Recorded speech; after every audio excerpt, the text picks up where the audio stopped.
Alright guys, what's up? Welcome back to another movie review. Today we are talking about a movie I just went to go see yesterday, and that movie is Once Upon a Time in Hollywood, directed and written by Quentin Tarantino. This is his 9th film, and if you don't know who Quentin Tarantino is, if you're not familiar with his movies and stuff, he is the one behind Pulp Fiction, Kill Bill, and I think The Hateful Eight. I think that's the name of the movie. But this movie is called Once Upon a Time in Hollywood. It stars Brad Pitt, Leonardo DiCaprio, and Margot Robbie, I think. I could have completely butchered her name. If I did, I apologize. So basically, this movie is kind of like a casual callback to 1960s Hollywood. And the way this movie was shot and the way it was edited is just phenomenal. I loved the nostalgic feeling of it. It follows the story of Rick Dalton, played by Leonardo DiCaprio, and his stunt double Cliff Booth, played by Brad Pitt. These guys, Cliff Booth and Rick Dalton's chemistry in this movie and the relationship is just awesome. The comedy is hilarious. I'm not going to give away too many spoilers, but it is just such a joy to see these two fantastic actors in this movie, and I loved watching it from start to finish. It was a 2-hour and 45-minute movie, which means it was a very long, very detailed movie. It jumped around a lot. It gave a lot of different and very cool aspects because you got to watch like movies in a movie. You got to watch Cliff Booth, and you get to Cliff Booth and Rick Dalton talk about the shows that they're in and stuff like that, and that was just incredible.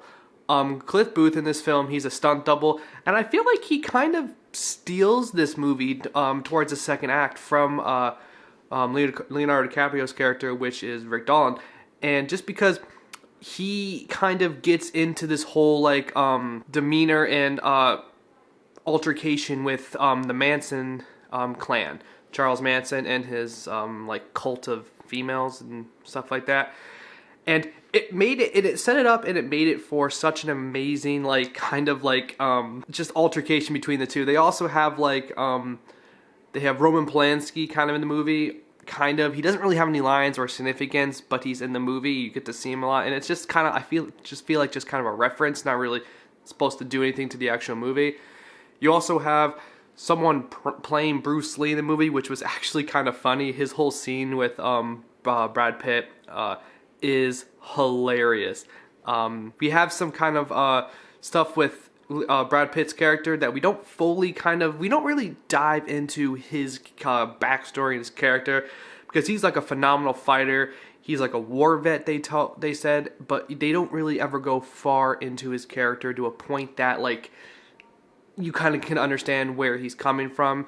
One of the last scenes of the film with him and a couple of the Manson cult members, I want to say, is phenomenal, and it's amazing, and it kind of like, I don't know, it was a very entertaining part of the movie. This movie focuses a lot on how Hollywood was in the 60s, and it's cool because like I'm interested in Hollywood. I want to make movies eventually.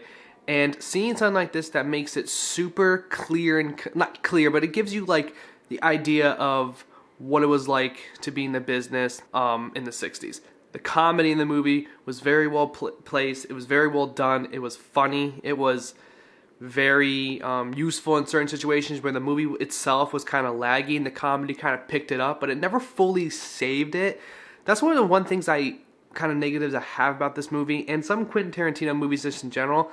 His movies are very long. They're like 2.5+ hours, and they're very long movies, and it's very hard for even the best directors to fill in that much time with meaningful stuff.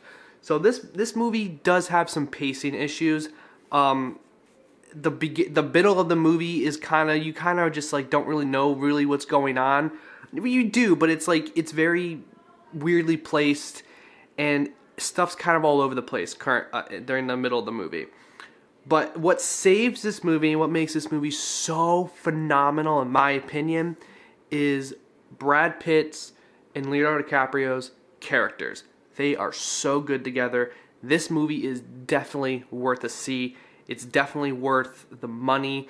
But I don't really see any rewatch value in it. Some movies that I watch, I see it multiple times and it's very good multiple times, but something in this movie kind of suffers from that. It has no really rewatchability for me because it's more of a casual movie. It's not like, it's like a movie that you're going to go and you're going to have a good time, you're going to spend a couple hours and you're going to enjoy the movie, but you're not going to get out of the movie and say, I have to go see that again. And that's just the nature of the movie, and I really enjoy that type of movie sometimes. Sometimes I enjoy one hits where I just go and I see it once and it's a phenomenal movie. What this movie was. If you haven't seen it, it came out yesterday, or I think it came out Thursday actually. This is Saturday. I highly suggest you go see it. I suggest that you spend the time to go see it and you won't be disappointed. So basically, I have a new rating system, and rating these movies between $0 and $6.75, which is kind of what it cost me to go to the movie. This is definitely a $6.75 movie.